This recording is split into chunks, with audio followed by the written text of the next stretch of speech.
Hello, winners, and welcome to Two for the Win with your hosts, Nick and Will. Are you still a little stuffed from Thanksgiving? I know I am, but one thing about Thanksgiving, it's about gratitude, right? And so we're going to gobble about some gratitude at work. I'm having fun with this, so just roll with me. But before we do, please be sure to subscribe, share, and follow Two for the Win on your favorite platform. And also want to give a shout out to Nick Menard and the 1% Push. Please check out nickmenard.com for his 1% Push, as well as his Amazon best-selling book, Mindset is My Degree. Happy Monday, Nick. Happy Monday, Will. Hello, winners. Hello. So, gratitude, of course, during Thanksgiving, it's easy to get caught up in gratitude because that's the spirit of the holiday, right? And I think, one of the things we've talked about periodically in the podcast is having gratitude and empathy for people, but it's not just that, it's adding accountability. So how to have gratitude without coming across as soft as a leader.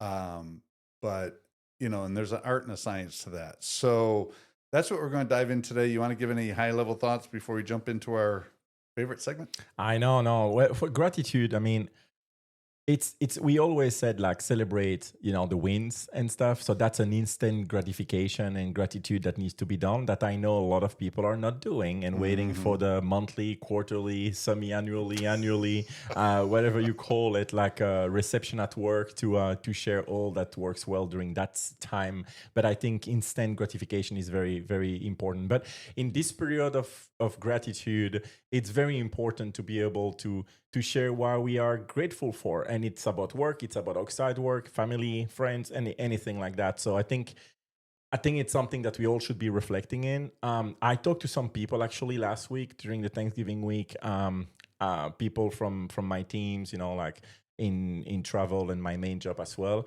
And, we talk, what are you grateful for? And then people say and everything like that, but it needs to stick and it needs to be real. Because as we know, the day after Thanksgiving is Black Friday, and then everybody forget about gratitude and start stealing things in each other's charrette at Best Buy to try to steal everything every year.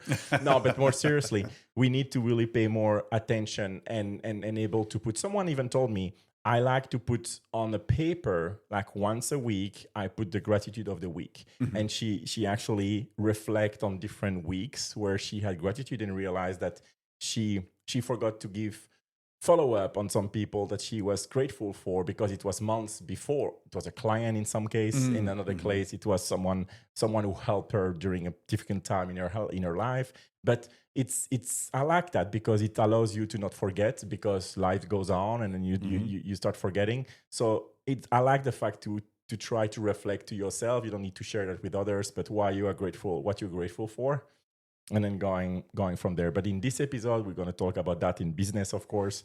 And so I'm excited to go into our favorite segment. I know, and you teed it up quite well. So let's get on with quotes and quips. I mean, you just led right into it. So this one is from one of our favorites, Zig Ziglar. And good old Zig, he always has a good way to turn a phrase. And his quote is, "Gratitude is the healthiest of all human emotions. The more you express gratitude for what you have, the more likely you are to have even more to express gratitude for." Well, Zig. I promise, you shared that quote with me earlier, and I didn't even think 1 second about it, and I just start sharing the first thing I think of, and it's literally the quote. So yeah, instead of choosing gratitude this last week because of Thanksgiving week, try to be grateful, or try to think about what you're grateful for multi-time during a period of time, if not daily, if not weekly, maybe monthly or bi-monthly, but try to be more consistent about doing that, and it's going to help you realize that you have a lot to be grateful for, mostly more than not. So I love Zig Ziglar quote here there because it's aligning to what I already said earlier and confirm now. Yeah, Zig always has a great way to do it, and I think it's gratitude is always a great place to be in. And sometimes in the workplace, you miss out on the gratitude for performance. You kind of, because a lot of times it's firefighting, it seems like, or the things that come up. And to the point you were making, there was somebody who had the list of people they're gratitude for, and just time slips by, right? And it's not just the performance, it's also the effort. We sometimes stay so focused on outcomes, which are important. That's what's driving the business forward, whether you're an entrepreneur, part of a corporation, whatever. But it's also the effort. Like if you want people to do more good things, praise them for doing the right thing. And generally that'll lead to better outcomes. So totally agree with you. All good. The next one is a quip. This one I just kind of liked. I thought it was an interesting way to do it. So gratitude without accountability is just a hug with no spine. I'm trying to picture that. Like that would be kind of mushy. Like it would be like almost hugging a beanbag, I guess. What I'm thinking of when I'm thinking about this quip is when I was probably 12 years old. I went to a wedding, and well dressed as a young kid. In Belgium is very formal, so everybody are suit and tie, even kids. And I remember I was there, and that's the first time I danced with a woman, and one of the last time. I remember you so shy to just do the first step, but you look at her and she looks at you and you don't know what to do. And then the parents are just, allez, go. And then I asked, to have a dance with her. And that's literally what this quote means, because I had my arm around her, but not really touching her.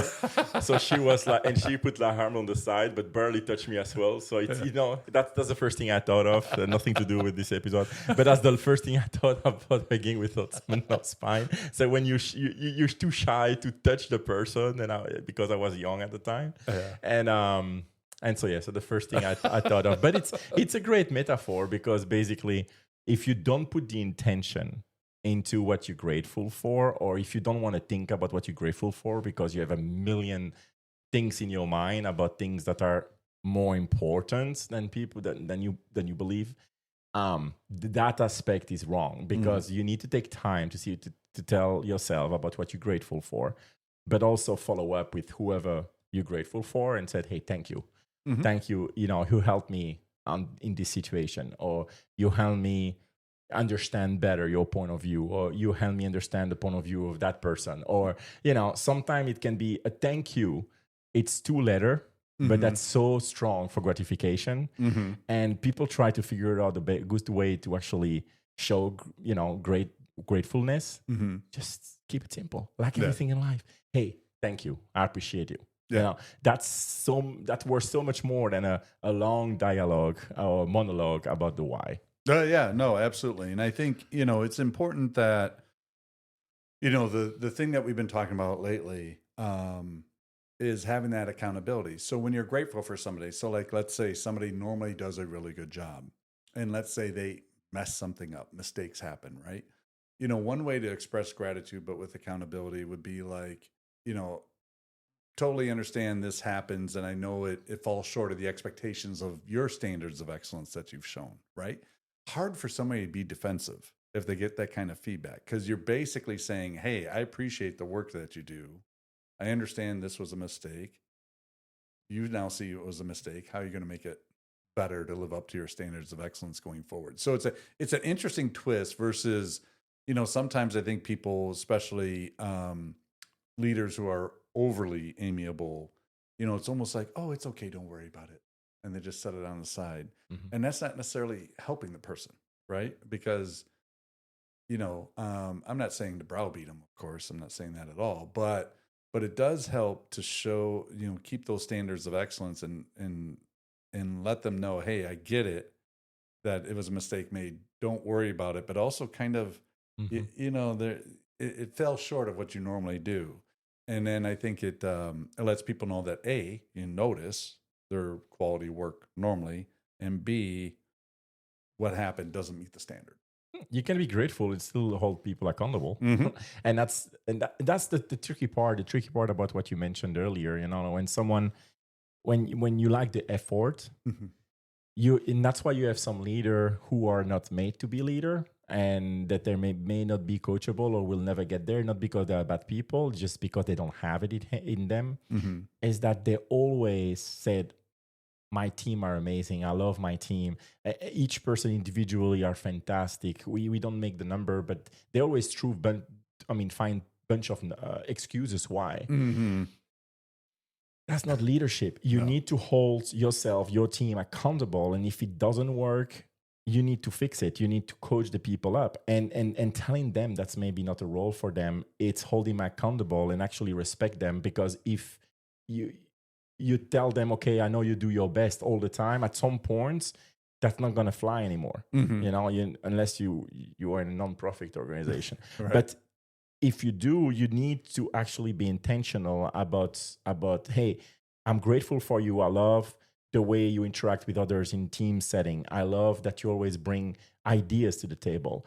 But look at your own, your own book of business. Why do you think it's not working? And then you hear, and then you coach them one by one. And if it's all about excuses, then you look at the ladder of accountability and say, okay, Right. where do you think you fit in this? And then based on that, you understand better, and they will be very grateful for you as a leader to actually show them the way to improve and get better and eventually be promoted, etc. If you don't do that, it's not a service. It's not being nice to the person, doesn't help the person grow.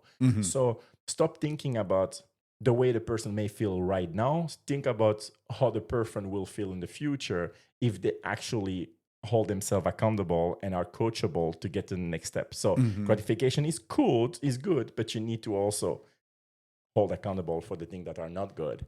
And Yes. and that's something that not everybody are able to do or capable to do.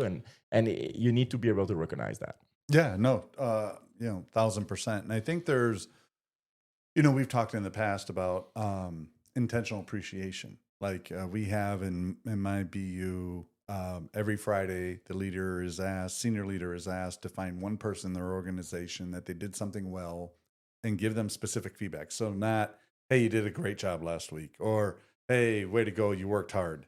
Something very specific that they caught them doing well. And then that way it means more. And actually there's science behind it. When you praise somebody specifically, it actually raises their dopamine levels. And what dopamine does, it actually creates more good feeling. And then they have that association between the effort and the work that they did and how it was recognized. And they want to create that same good feeling again. So subconsciously, it helps reinforce them on their behavior to repeat those kind of behaviors. And that's why, we've talked about also in the past, missionaries versus mercenaries. You can win battles either way, but the mercenary is only good as long as you're the highest payer. If you're not the highest payer, all of a sudden you may find those mercenaries turn around and attacking you. But you can win battles with them. But when you have people who believe and they believe in the mission and they believe in the environment, what they're doing, those typically are more lasting and you have a better chance to win the battle. Yeah, no, absolutely. I couldn't agree more. And that's actually the beauty about the episode we have today is like, how can you still be grateful about something, but also hold accountable? And that's literally, that may be a detail or maybe a dare to have a hard conversation.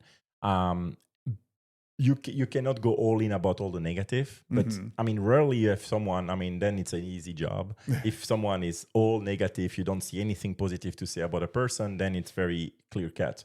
But usually it's not the case. Usually you really, really, really think that a person is great at something or multi things, but something is missing. And you need to be able to provide the gratification while also providing the feedback to get better.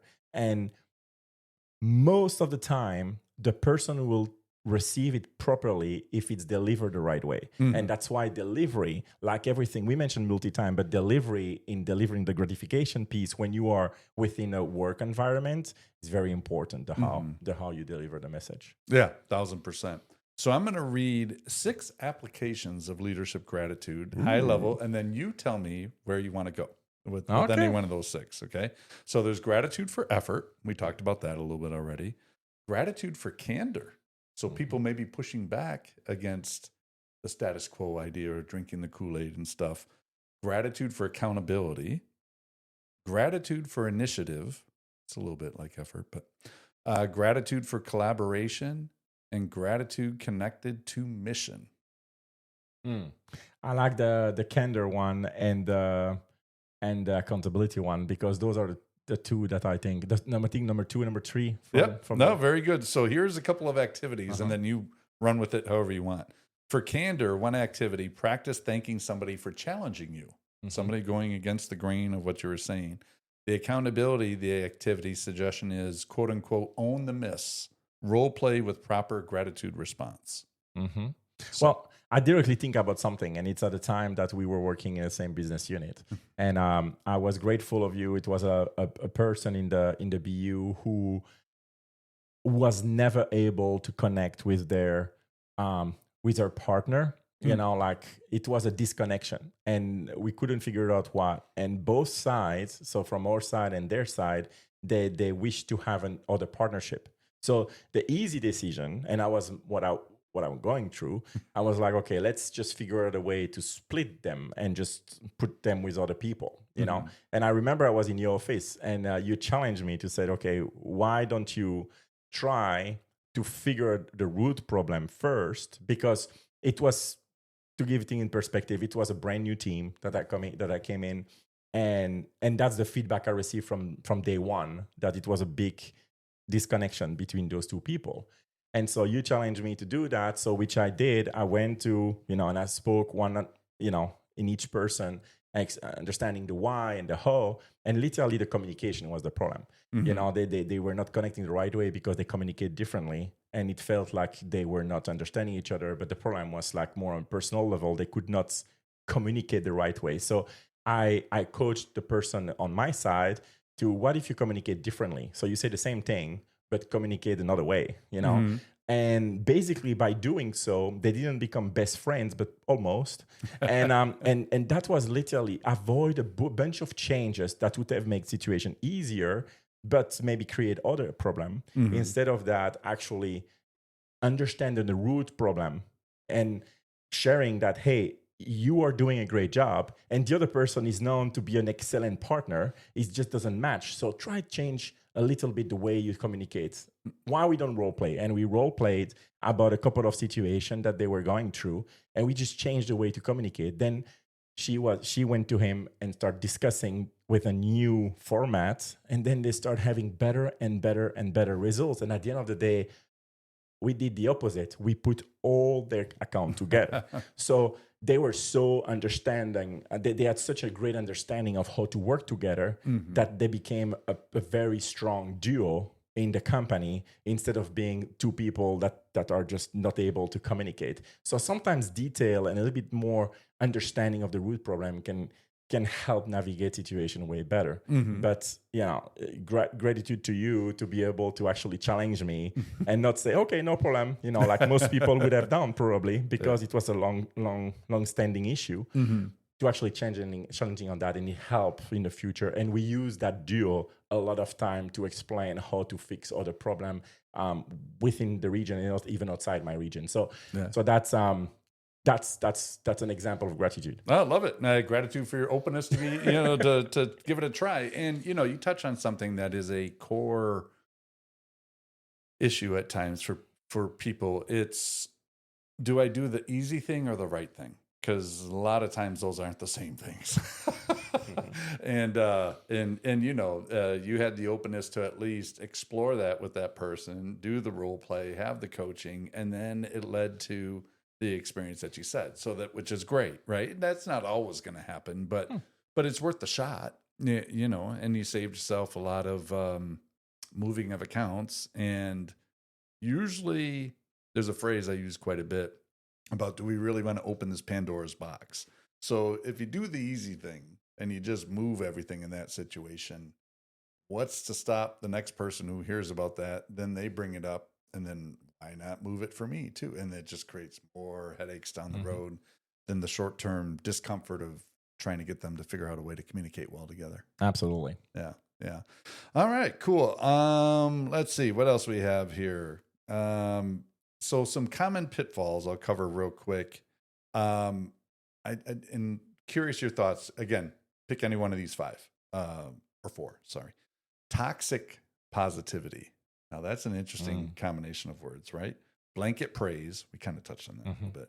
Gratitude used instead of accountability, and inconsistency and favoritism. Toxic positivity and favoritism. There we go. Pick one of the two.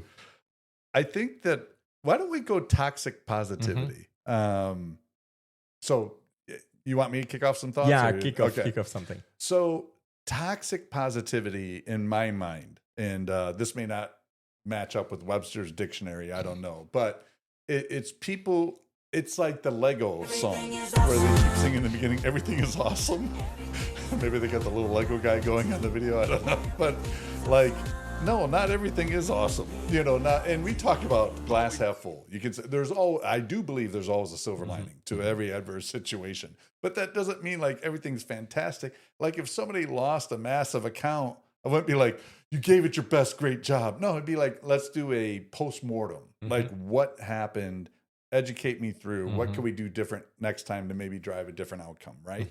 That's not being berating somebody, but it's just, hey, how do we factually kind of look at this and how can we learn from it versus, oh, you tried your best, don't worry about it, great. And all of a sudden it's like, company stock price drops or entrepreneur, there goes a massive revenue stream. So I have to tell this one story because when I think of toxic positive, this person is one of the sweetest souls I ever met. His name was, it started with an O, and he was in Europe. And I fly over there, and we have client retention is one of our success measures, right? Little guy, does yoga, always a smile. And we have our operations quarterly up, and he's presenting on his business. And he's like, well, it looks like I'm only going to have 25% client retention. And for the standard, we were at like 70, 75. So way below. And he pulls up one of those big smiling emojis and he goes, but what can you do? All you can do is smile. And I'm like, right now I want to strangle him. But I know he was sincere. Like he's sincere, was just like, hey, you know what? I'm just going to keep doing what I do. And I'm like, but that's toxic positivity. It's like I get it. Like you can't like internalize it where it puts you in a state of depression. I'm not saying that, but all you can do is smile. And I'm like, but can you imagine if every business in the world were thinking like that?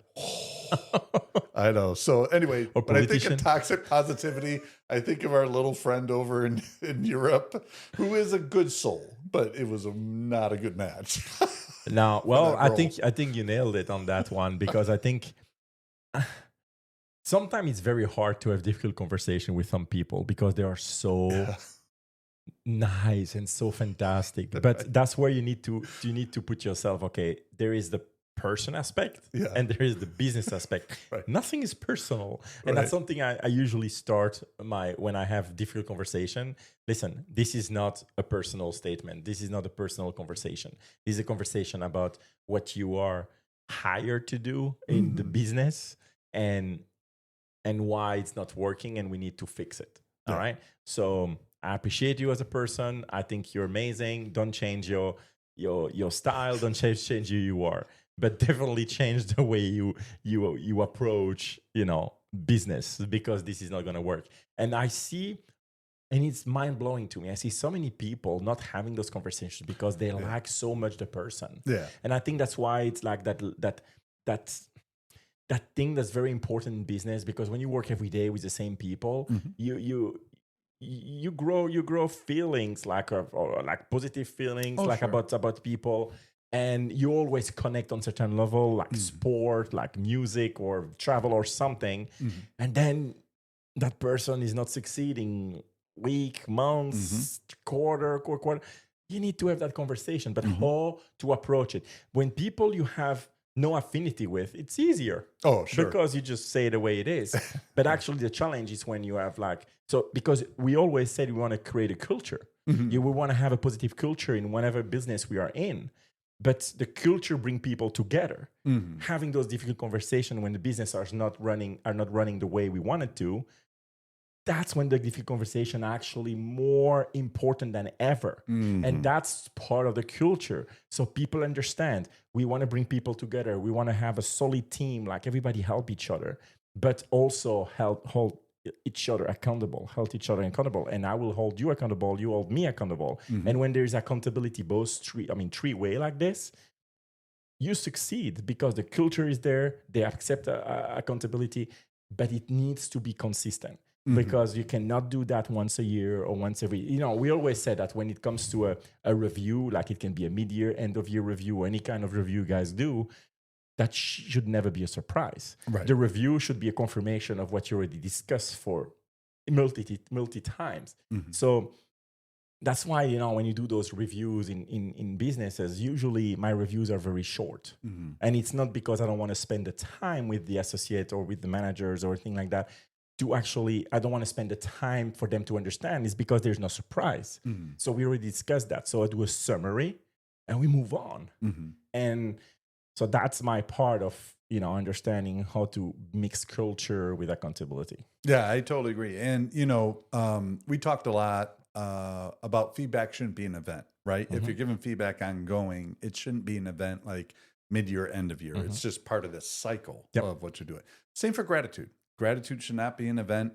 We talked in the past about small wins. Well, celebrating small wins are important, but that's based on outcomes, right? If you really want to drive more of those small win outcomes, start showing more intentional gratitude for people for the various things we talked about earlier, whether it's their process, whether it's their effort, whether it's how they're pushing back on certain things or not accepting a no and going after the mission of what their role is meant to do. So a lot of things around that. I think one of the things as far as a takeaway to give people is don't worry about having a perfect, robust process of how you're going to start with gratitude. Just start today or tomorrow, depending on what time you're listening to this, and find one thing that somebody's doing well and give specific gratitude for that one thing on that one, and then build from there. And so if it's not your innate approach on things,